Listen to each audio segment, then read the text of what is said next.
So, the theme I would like to explore this evening is insight. And just go in to what that means. What is insight? What does that mean when we talk about insight, when we talk about insight meditation?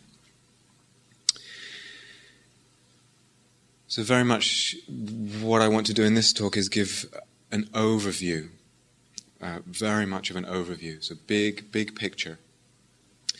I want to offer some of the avenues of possibility for how insight deepens and what that process is, can be, some of the possibilities. And to really give, what I want to do is to give a conceptual framework. So it's very much about just kind of putting things in place. Right from the start, I'm aware that there are, you could say, different personality types in terms of how people learn. And so for some people, having an overview, having a conceptual framework of how things fit together and kind of what goes where and how it all works together, they feel inside themselves that that's really necessary. And without that, they feel just totally disoriented on the path. Other people, other personality types or learning types, whatever, are actually confused when you start talking about an overview. So it's a tricky situation. But this talk is an overview talk. And so I hope you can bear with that if it's not your style.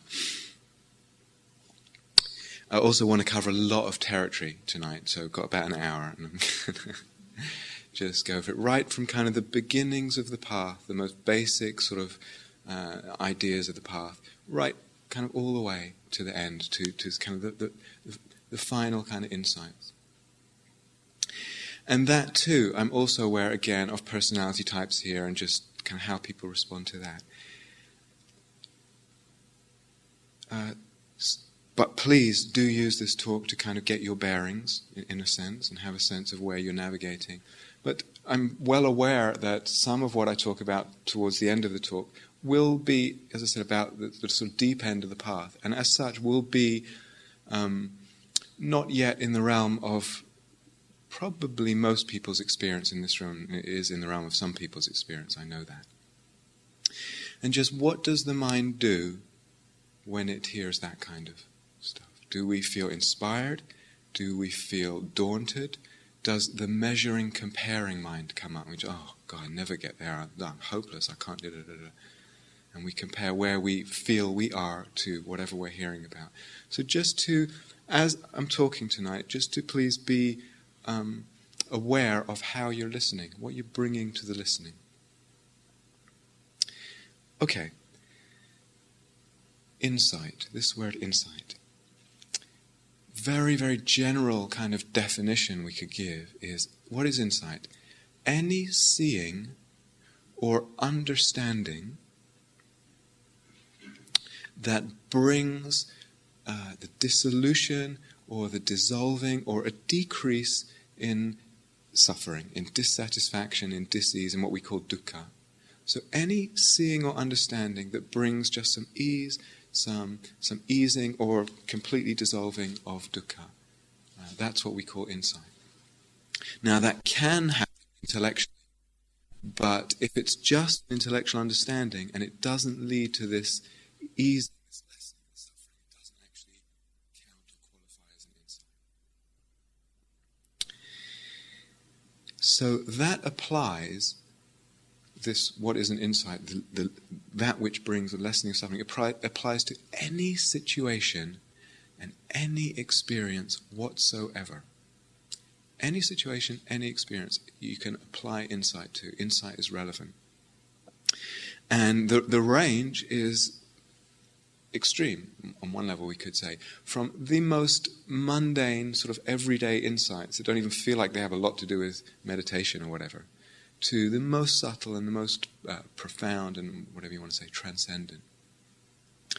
So an example of something that we could call more mundane or whatever, but very, very important, would be I notice, you notice, we notice that when I have a difficulty with someone else in relationship, whether I know that person or not, when I talk to them and express the difficulty I'm having, and I talk in an accusing way, you, and I tell that person how they are, usually there's an increase in suffering.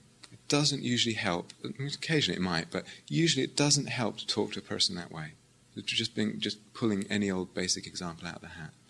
So the insight there is, okay, if I want to actually address this and bring about a calming of the suffering in the situation, well, I need to not talk accusingly. I need to just refrain from trying to tell a person how they are. Just very, very basic, very, very simple. Turns out to be quite difficult for a lot of us, but still, it's there. So, one of my teachers had a way of kind of conceptualizing of insight and talked about possible way of looking at it. 3 kinds of insights.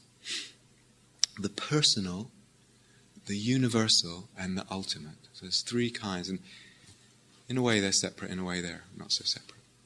So what does personal insight mean? What does it mean to have insight on a personal level? This means knowing, inquiring into and knowing one's own particular patterns and tendencies and habits of a body, of speech, of mind. And again, this could be anything. So I have a friend, and in the context of her relationship actually with her husband, she notices, and this, I think she said this has been going on quite a while, that when her husband expresses a need, just a simple need like, oh, I'd like a cup of tea as well, or whatever, somehow she doesn't even hear it. It's not actually a big problem as that might sound. It's just a little kind of niggle in their relationship. So they're both practitioners and quite... To see that, to know that, is insight. Okay, there's this particular pattern, there's this particular tendency, and then to know that. So, okay, that's some insight into, in this case, a personal situation. Or one might see, in a situation of disagreement with another, my tendency is always to assume that I'm wrong and the other person is right, that I don't know, or often to assume that, or the other way around, to assume I'm always right, I always know what's best, and they're always wrong. No, people don't see as clearly as I do. So all kinds of examples possible here, but the general thrust to really be alive in our inquiry into our personal tendencies, habits, our personal kind of makeup, not with any judgment. It's not about judging, it's just about, going back to the beginning of what I said, insight is about what frees us from dukkha, frees us from dissatisfaction. What helps? Basically, what helps? So this personal insight also includes, what are my particular weaknesses? And what are my particular strengths? Now this is an interesting one, because oftentimes, for many of us, we're more aware of our weaknesses than our strengths. Oh, I can't do that, and I haven't got that together. And then we hear the teachings, whatever, and about loving kindness and mindfulness and calmness. We think, oh, I haven't got that, I haven't got that, I haven't got that. And we're aware of the things that we don't have, our weaknesses. But are we also aware of our strengths? This is quite some, you could say, some psychological maturity to just know, what do I need to work on? And what's actually pretty good with me? So again, many examples here. A person could be, and I'm not saying they have to be one or the other here, but a person could have a lot of access to their emotional life. They know what they're feeling, they're in touch with that, they're able to express that, they feel the fullness, the beauty, the richness of that. And I'm not saying it follows from that at all, but they could have a particular weakness of, say, while that's there with the emotional life, not being so clear in situations, being maybe too led by their emotions. I'm really not saying that those two go together. Or the other way around. A person can be very clear, very analytical, and actually not have so much access to the depth and the richness of the life of the emotions. Just to know, what's a weakness, what's a strength, what needs some work, what's a strength? Do we know, do we acknowledge and appreciate our strengths? Really, really important. So this, the realm of personal insight into our personhood, our personality, so to speak, also includes the whole realm of our story. Our story. So the story that we tell ourselves, or the stories that we tell ourselves and others about ourselves, about our life, about our journey. So this is a very, very significant area. It can be, and I'm sure you know, just hearing stories or mythological stories, whatever, how beautiful stories can be, how touching, how opening, how actually revealing of insight they can be. Stories can be very, very beautiful. And they can be helpful. Absolutely they can be helpful. And they can be unhelpful. And so this inquiry, this insight, this inquiry into our own story needs to ask this question. The stories that I'm telling myself, about my life, are they helpful or are they unhelpful? Is it helpful or is it unhelpful? So it may well be that telling myself a certain story of my upbringing, of my childhood, of my journey, that through the telling of that story, I actually embrace aspects of myself, I open to aspects of myself that I otherwise might shut out. And the story is actually helping to open that. It's healing. It's reclaiming something. But it can also be, or it can be at a later time, that we get stuck in a story.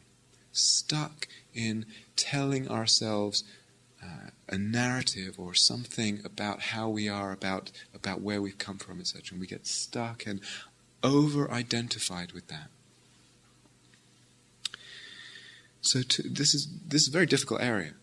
Not easy to kind of navigate this and balance this and inquire into this. It's something that's actually, I think, important for all of us. I don't think anyone is exempt from this inquiry. Is the story helpful? And if so, how? And is it not helpful? And if so, how? And is it possible to actually tell myself a different story? To rewrite my story? And actually, yes, that is possible.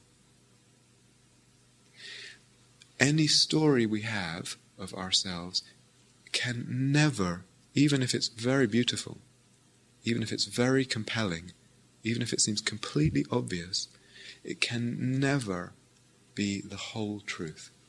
There's no way. Truth, as such, is bigger than anything you can fit it into.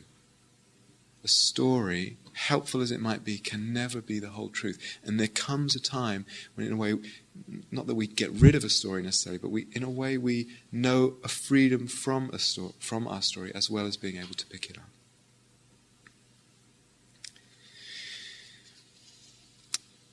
Okay, so there's, as I said, I'm moving up a lot of territory here, and you can just kind of sit back and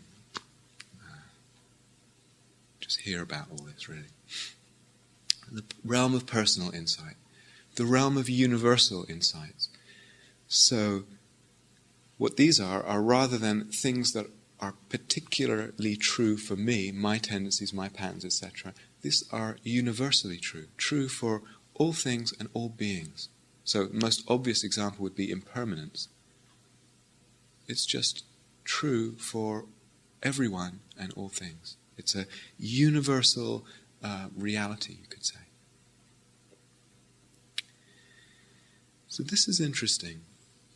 I'm going to talk more about universal truths, but the realm of personal truths and universal truths, together, inquiring into that, deepening our insight into those whole realms of personal universal truths, personal universal insights, what that brings, what that can bring, what it should bring, is that we are more and more, very gradually, very non-linearly, more and more able to be with, to open to respond skillfully and to care for the world of our body, to care and to respond for our body, to know our body, the world of our feelings, the world of our mind, the world of our relationships. What is it to respond well and to care in the realm of relationships.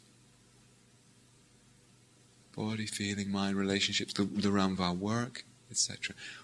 All that, personal universal truths, part of that function is to help us be able to relate well, to be with well, to respond well to all that realm. What we could call the realm of relative truth, conventional reality, this world that seems very obvious that we live in. I'm going to come back to that. And this really, really, really is a function of insight, and really, really very much obviously a possibility of insight. And then the third one, ultimate truth, and this refers to something that's actually beyond concepts. Can't even pin it down with words, something totally beyond. That the Buddha said that's ultimately liberating. And the level of liberation, of freeing that comes out of that transcends any of the other insights. Question.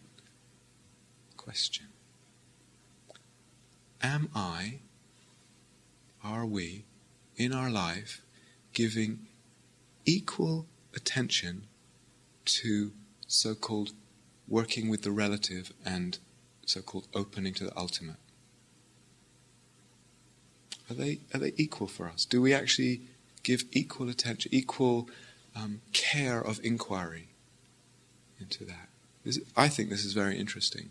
And you get moving around in different spiritual circles over decades. One sees tendencies in different spiritual circles. So there are some where the emphasis is very much towards ultimate truth and all kinds of problems in the relative and dealing with relationships and body and feelings and that.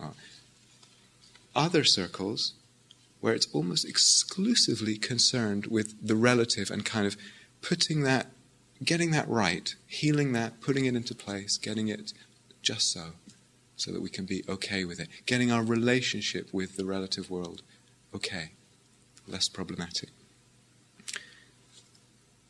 It's just a question to put out there. Where am I with that? Where am I with that?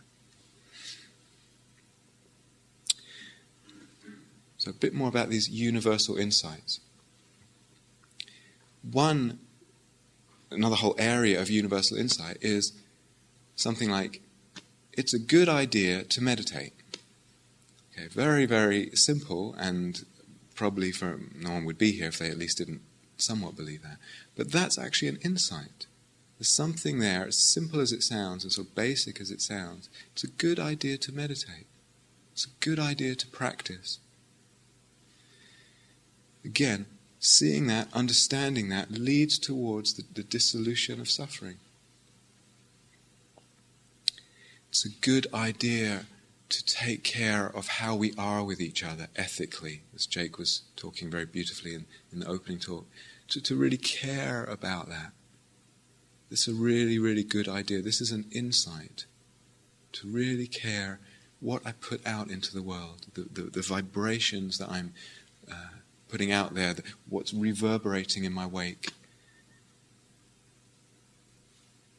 It's a good idea, we could put anything at that, to practice generosity. That's an interesting one. We sort of know it, but it's also like, do we really know that that's where happiness is? Do we really know what a good idea that is? And the Buddha's famous quote, if you knew what I know about generosity, you wouldn't let a single meal go by without giving something to someone. Yet we don't actually know that fully. The insight hasn't sunk deeply for most of us yet. It's a good idea to meditate. It's a good idea to take care of our ethics. It's a good idea to generosity. It's a good idea. Kindness is a good idea. It's a beautiful idea. All that is in the realm of insight. So what that means is, what is it, what qualities, what actions do I need to put into place that lead to happiness, that lead to well-being? What actions, qualities do I need to cultivate that actually lead to suffering? Disinterest in the care of ethics, non-practicing of generosity, actually not that helpful.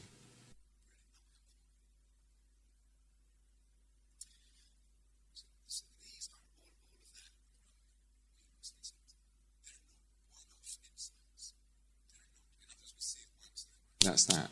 Done. Actually, we need to see this over and over and over and over and over till finally the coin drops. And seeing it over and over and practicing it deepens, insight deepens, and becomes unshakable. Becomes unshakable. How common is it for a person, a human being, to have unshakable knowing, understanding, faith in, let's say, the power of generosity? So much so that that becomes something that they live by above self-concern. Actually, it's pretty rare as far as I can see. But the potential there is through the repeating of the insight, seeing it over and over, it actually descends to become unshakable. Something like the importance of meditation practice for many people, that's actually unshakable. It's got to the point through repetition, through seeing it over and over, through all the ups and downs, where it's actually an unshakable insight.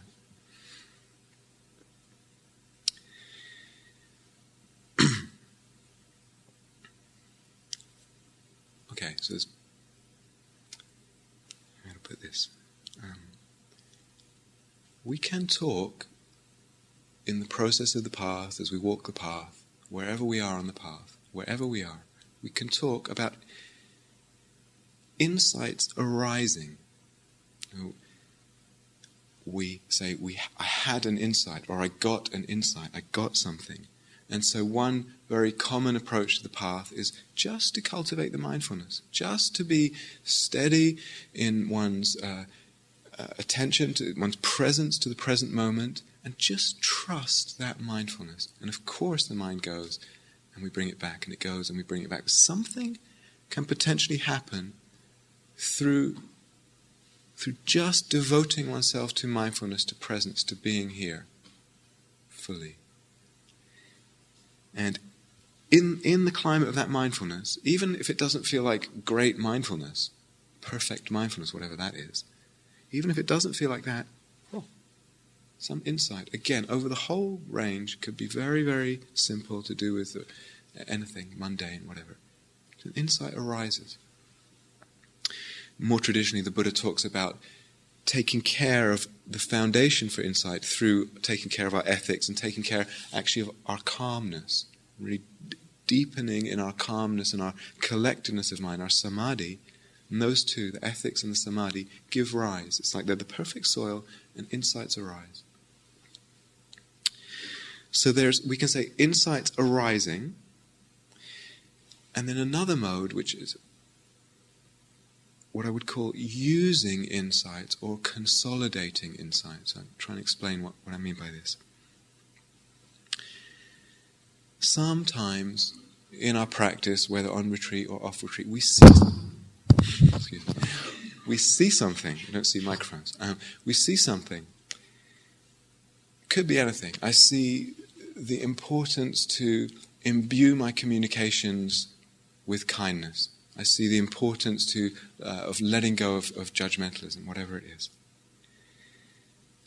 We see that and it feels really clear. Or we see impermanence and it feels really clear. I see it, everything's changing. And we see it crystal clear. Aha. Usually, sometimes, it's done there. It's finished, done, that's it. You can kind of retire that insight and just live off its sort of interest in the inner bank. Usually, though, it takes some acting on. You actually need to consolidate it. So we have this great clarity, whether it's on retreat or whatever it is. I see the importance of being more kind to myself, whatever it is. And then a little time goes by, and that insight fades. We lose touch with that perception. We feel like we're back where we were. Very important. To consolidate, to deepen the insight, actually needs very often us to act on it. So even when the sense of it, the perception has changed, you want to ask oneself, I don't feel it right now, but I remember having that insight. What if I acted now? What if I chose now in my life as if I knew that was true? Because I know that what I saw there was more true than all this, whatever seems real now. I know that what I saw about the importance of love or impermanence or whatever it is, I know that was true. I don't feel it now. What if I took a risk and just acted on faith? Made a choice, made choices that lived out that insight. In other words, how we are with people and things, with ourselves, etc. So very often we have an insight, but it actually leaves us kind of sitting on a fence. And we can flop back down into the familiar and the known and the momentum of our habits from the past. Or we can just nudge ourselves and flop down into the new, into a life lived from the place of that insight. That may look dramatically different. It may look dramatically different. What if one had really deep insight into, say, the power of love, the importance of generosity, and then just said, right, I'm really going to live that out. It could be something very, very undramatic. Insight is a bit like a muscle. If we don't use it, it will atrophy. It will atrophy and fade. We need to kind of keep it alive, to consolidate it. So, there's this, as I said, insight arising, just arising out of mindfulness. And there's also this acting on, using and consolidating. But there's another way that we can use and consolidate an insight. And that's rather using insight as a kind of mode of seeing. Mode of seeing. Remember what I'm doing tonight is I'm just creating conceptual frameworks. I'm hoping this is helpful. A mode of seeing. So I'll explain what I mean by that. What would it be, say, impermanence, to, rather than just wait for a sense of impermanence and the ricochets of that, the reverberations of that, what would it be to actually look at one's experience just being interested in impermanence? Put that on as a lens, a way of seeing, as a practice. So this is moving beyond what we might call simple mindfulness or simple presence or being there, and actually deliberately taking up a certain mode of seeing, a certain way of looking at experience for a period of time, a sitting or half a sitting or a day or a retreat or whatever it is, or a year. So we can talk, I'll talk more about this, but we can talk then about insight as a kind of result. I'm just sitting, being here, I'm just present, I'm just open, and there pops the insight. We can talk about insight as a result, and we can talk about insight as, I can't really find the words, a process of using insight. Process of using insight. I'll go into it a bit more. But both of these are important. Both of these are important. And again, it's interesting just in the realm of maybe personality difference, etc., where we tend to go with that. So some people always want to just be and just let things arise. And some people are always kind of probing and trying to look differently. Or tendency, either way. Both are important. And I would say that maybe not just one way. Maybe not just one way. But with this mode of seeing, and I'm going to go, as I said, more into it right now, we can think, if you hear about that, okay, putting on a different lens and looking at things through the lens of, say, impermanence or whatever, you can think, well, I haven't really got my mindfulness together. I can't really stay with the breath. I'm not really together enough. I've got all these emotions going on. I'm not ready for that. Or, I just want to be. I just want to be. And these are two quite common reactions to hearing about this possibility. But actually, looking at things through certain modes of seeing as insight actually calms the being. It helps emotionally. It helps bring some calmness and collectedness to the mind. So it's not just that we need to stay with the breath or whatever until we feel suitably calm. Okay, so a bit more about this. ways, modes of seeing, ways of looking. What do I mean by this?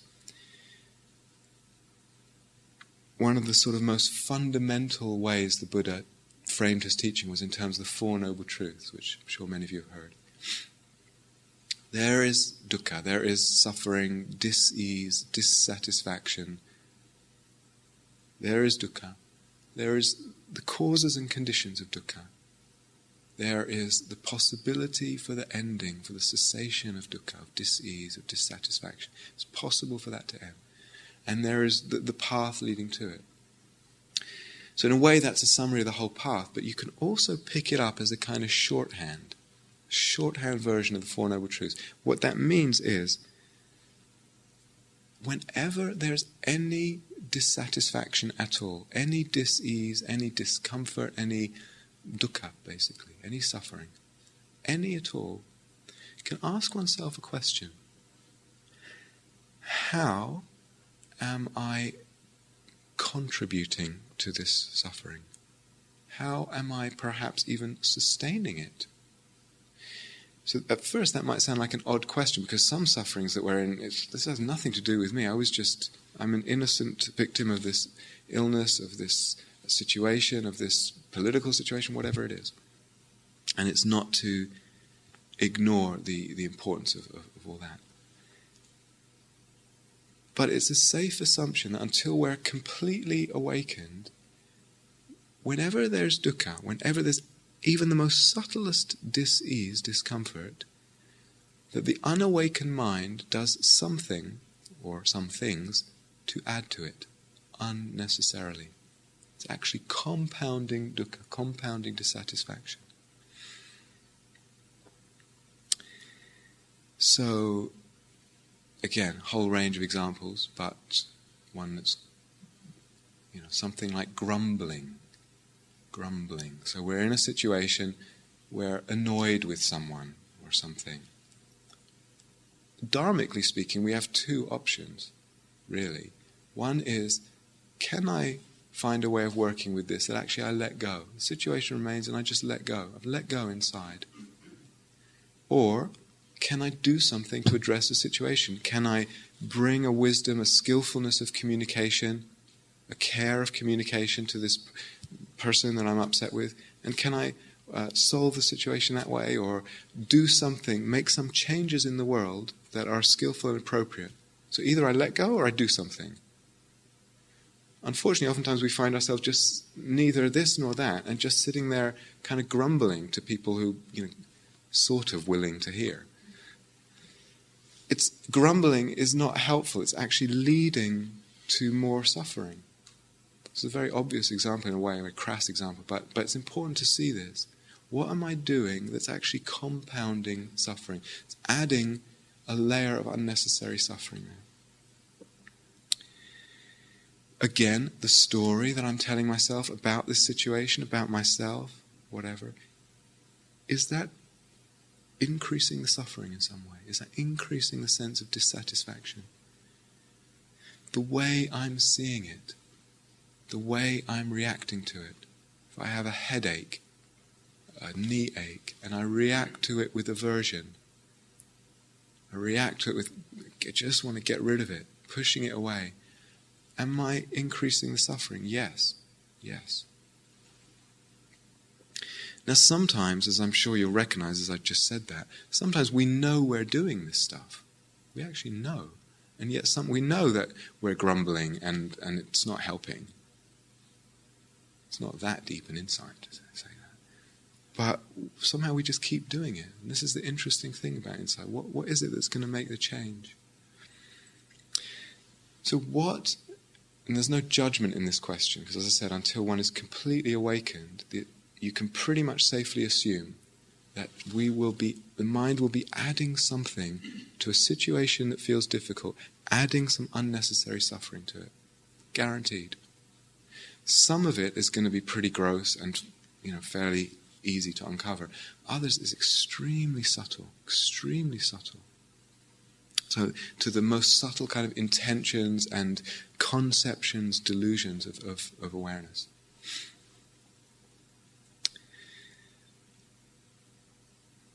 Okay, So this modes of seeing. So one is, how am I adding to the suffering? How am I perhaps contributing to it, sustaining to it, without judgment? It's just what consciousness does, actually.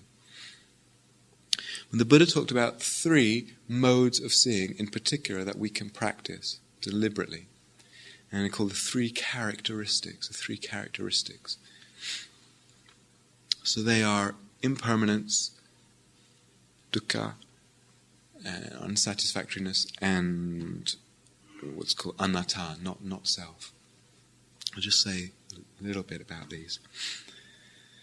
So impermanence, the first one. I would say, I don't know if you would agree, but I would say that to most human beings over the age of, 4 or 5, or I'm not sure, impermanence is actually pretty obvious. It's a pretty obvious fact of our life. Remember, if we're interested in insight, it's got to make a difference. It's got to make a difference to how we relate and how we live. So, yes, impermanence is obvious. But are we seeing it in a way that makes a difference? Using this mode of seeing, so using actually just coming out of that other very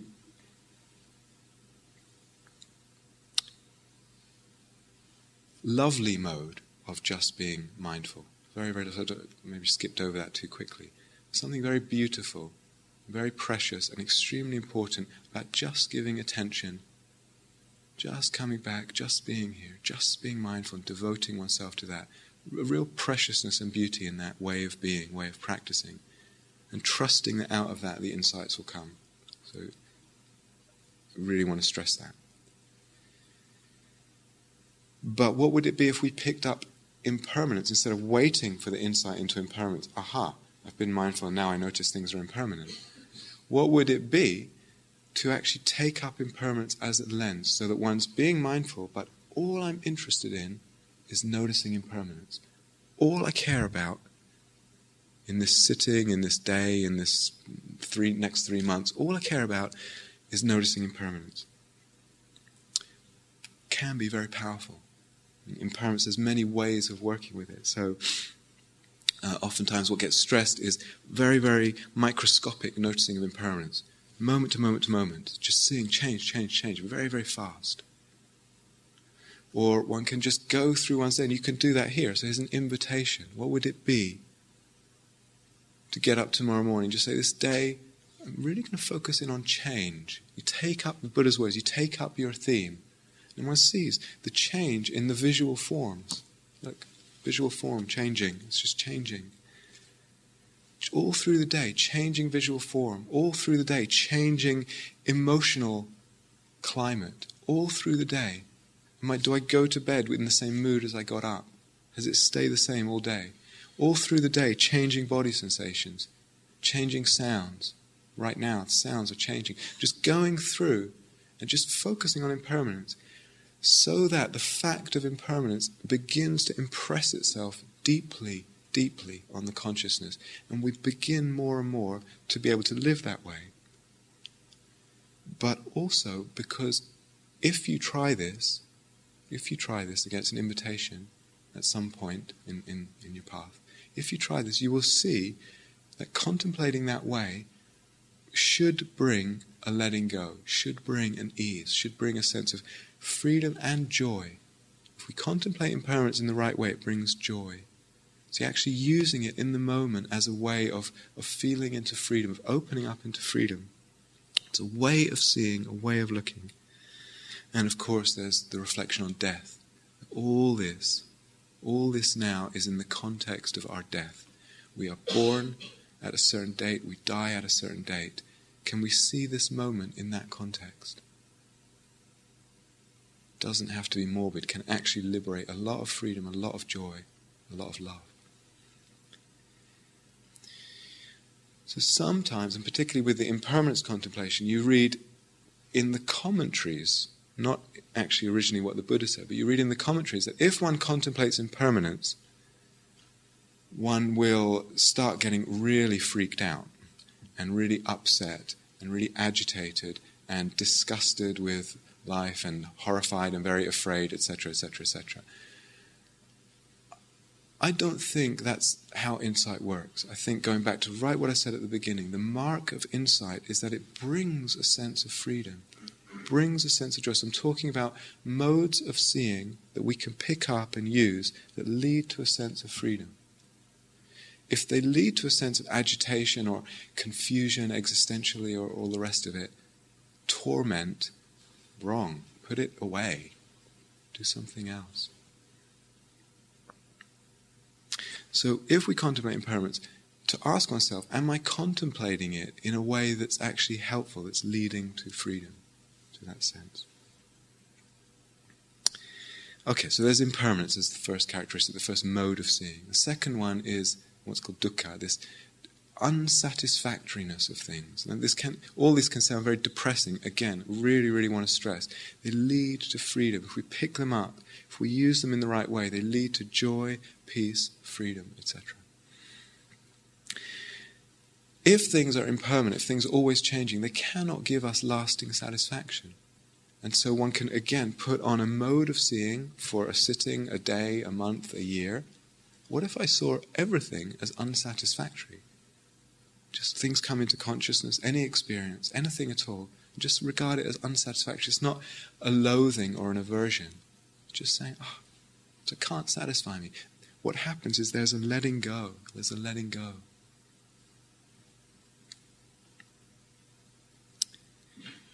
So I said, moving through a lot of territory here. Another aspect of this dukkha insight or mode of seeing is actually learning, we'll probably talk about this tomorrow morning, learning to uncouple, to relax the aversion or the grasping that we have to our experience and to things that come up. So typically something comes up and it's pleasant and we grab on, we grasp, we hold on, we want to keep it. Something comes up that's unpleasant and we push it away. We're averse to it. One can become more and more sensitive to that movement of pushing away and hanging on, and learn how to relax it, learn how to let go. And that's very much a practice. All this is practice. So as I said, I'm outlining some possibilities for practice over the very long term. One can practice letting go, and what one will see, that if I let go of the push and the pull, less suffering in the experience. Guaranteed. If I let go of the push and pull, there's less suffering. One notices the suffering, the problem go out of experience. And again, we can use that, we can consolidate that. Just take that, put that on as a lens, as a way of relating to experience in a moment, in a sitting, in a walking, whatever it is. And just use it and deepen it, consolidate it. See the insight. The suffering comes from the relationship, the push, the pull. And it's not in the object itself, it's not in the experience itself.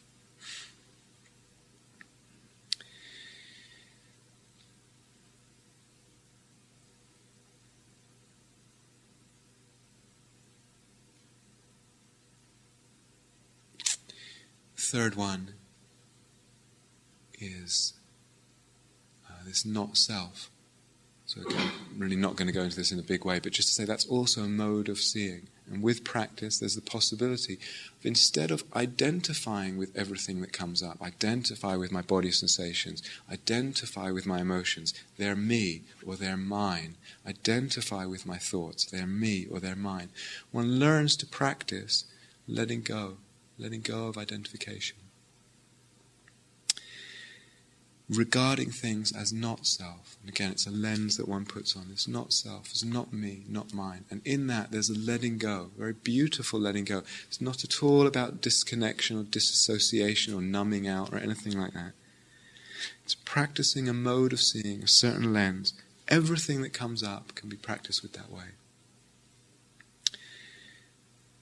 So earlier today, I feel like I'm also getting ill in some manner.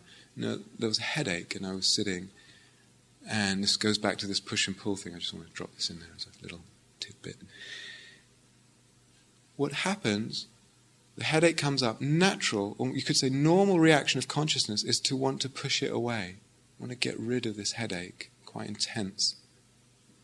unpleasant. I found, I've seen this before, but I found that if I work with just relaxing the pushing away, just opening, just allowing, relaxing the aversion, love came. Love came. The aversion was actually blocking a sense of metta, of loving kindness, of warmth, of openness. So again, one could take that up and use that as a way to practice metta. When I just sit here and I just let go of aversion, and the heart, again, you can see this, you can experiment with this in your practice over the years, really. Let go of aversion and the warmth comes, the heart opens, there's more love comes in.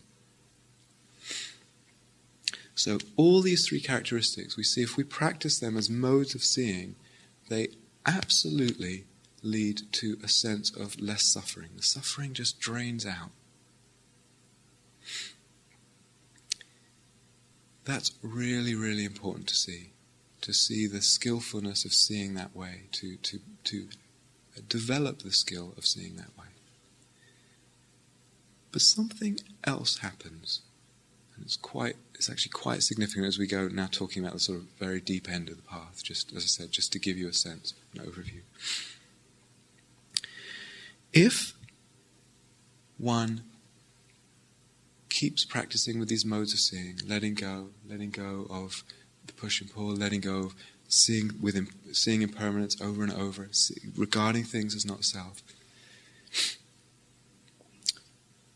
the suffering goes, but experience itself begins to fade a little bit or a lot. To the degree that we let go, experience fades. So let's backtrack a little bit. When we talk about mindfulness, we often talk about, is it possible to be with something, as I said, I think the first morning, just in a very bare way. Just really meet the experience as it is. And not overlay it with a whole bunch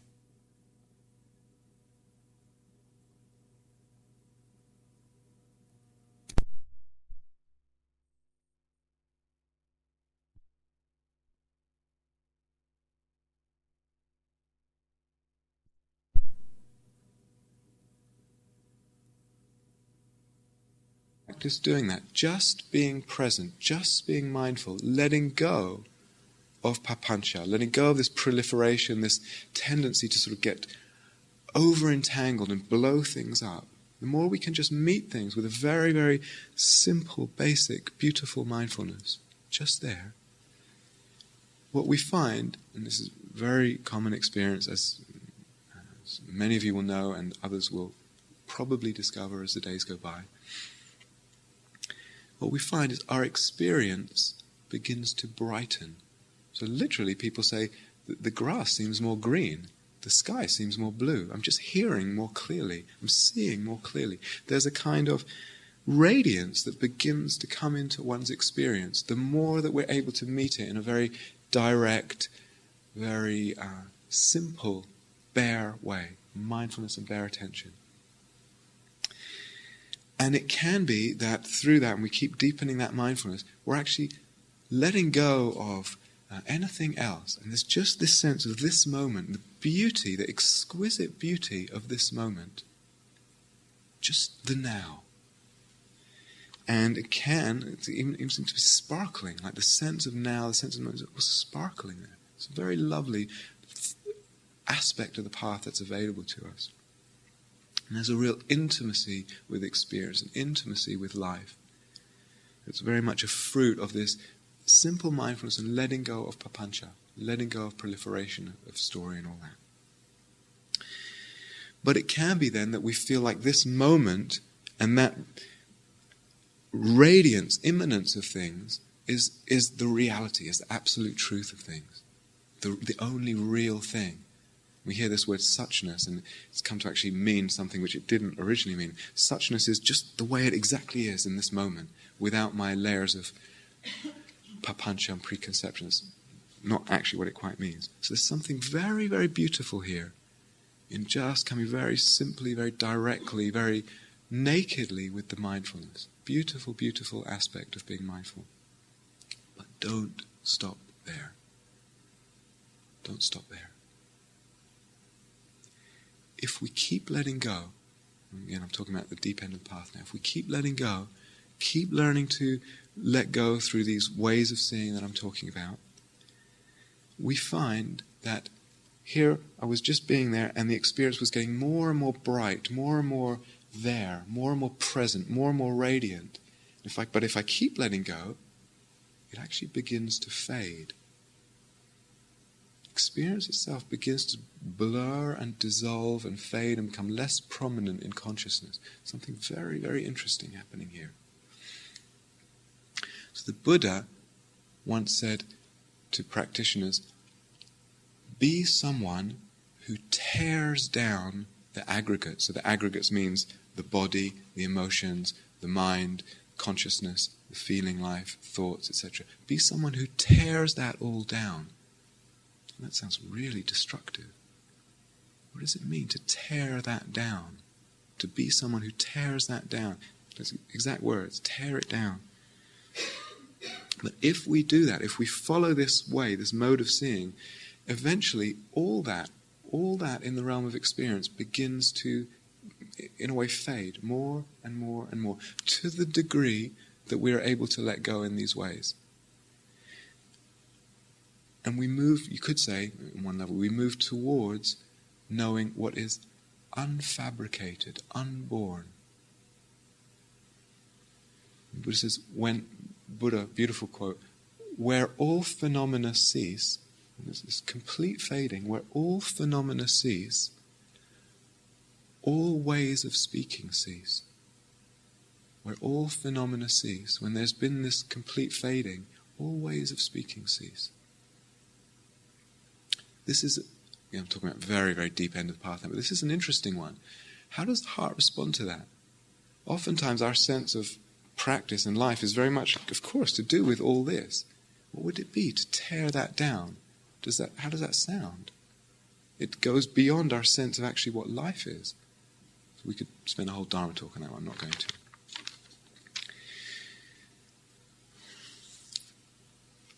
So the Buddha says in the Satipatthana Sutta, which is one of the discourses that this practice, insight meditation, is most based on, there's a refrain that keeps coming back, and he says, focused on arising and passing away with regard to phenomena, seeing such is body, such is form, such is feeling, such is perception, such is mental formation, such is consciousness.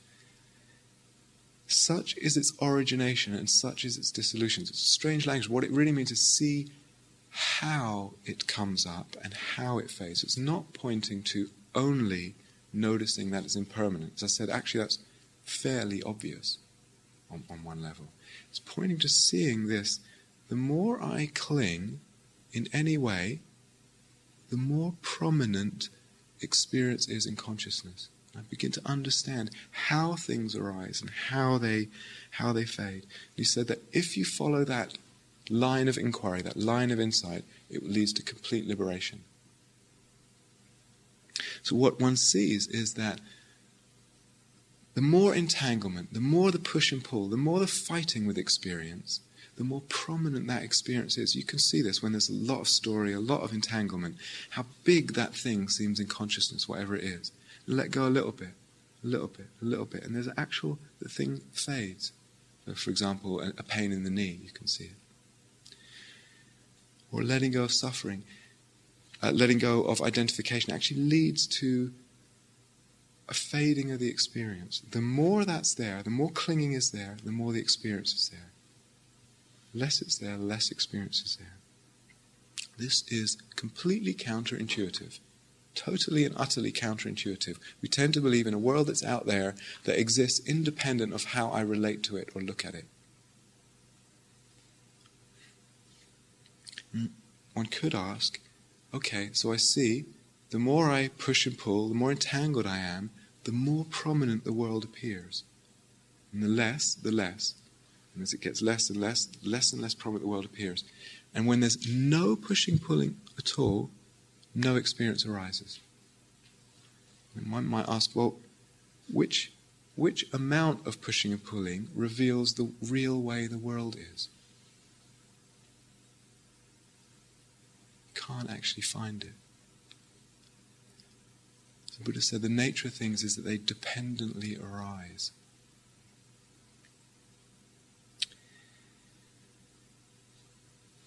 So we can develop one, as I said at the beginning, avenues of possibility on the path. One is to develop these modes of seeing. They actually develop from those three characteristics into other ones, and you can pick them up and just go further or to go deeper. And it's all available for us. And one, eventually, if we talk about what's sort of the final insight, so to speak, one sees more and more that all things, including awareness, or consciousness, or mind, or whatever you want to call it, including things like space and like time, absolutely everything that we take for granted is actually built and fabricated by my relationship to it, by the way I am looking at it. Not to understand that, the Buddha called, that's the fundamental delusion, the fundamental ignorance that human beings have, or that consciousnesses have. So they're talking about something, I'm aware that as I'm saying it, it might sound, perplexing, but also kind of not that significant. But the Buddha said this is actually the most significant thing in the Dharma. There was a seeker called Katyayana, and he approached the Buddha one time and he said, what is this delusion and what's the right way of seeing things? And the Buddha said, ordinary beings, in other words unawakened beings, think dualistically. They conceive in terms of dualisms. They conceive that their self and the things around their self either exist or don't exist. They say it is or it is not. They think dualistically in terms of it is and it is not. So things and situations are really real or really not real.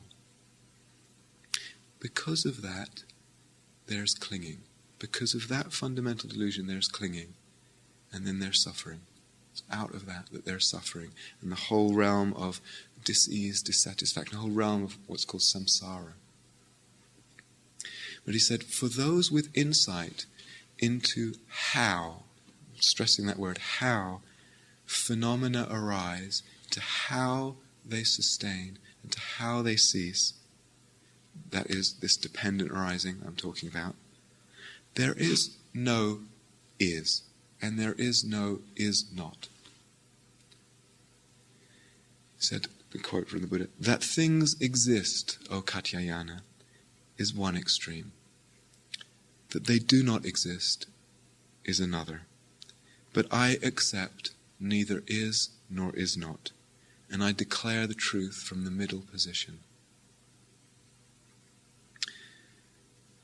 So, I'm not sure how that sounds. It probably sounds very different ways to different people. It's really, really, really not nihilistic. So it can be easy to hear that teaching and feel it's very destructive, very nihilistic. It's really not. As the deeper we go into this, and it's a very gradual thing, it's a very gradual process. The deeper we go into it, the more freedom is liberated. The more joy, the more peace, the more love and compassion are liberated. And even that is actually a real possibility for us. It's totally a real possibility for us on this path. That's what this path is. It's the promise of this path that it can deliver. Okay, that's it. So, going back to what I said at the beginning, big overview. Did it just an hour? Okay. Big overview, right from very, very basic, right all the way. How is it to hear all that? Just wanted to paint a little bit of a roadmap. Just see how that is. This is a map. Some possibilities of a map. Can I just... Maybe it's helpful, maybe not. Maybe it gets the bearings, or maybe not. Okay, let's have a minute or two of quiet together.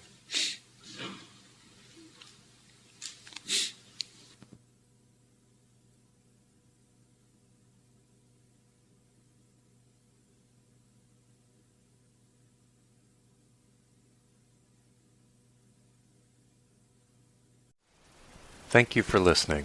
To learn how you can support the teachers and Dharma Seed, please visit dharmaseed.org.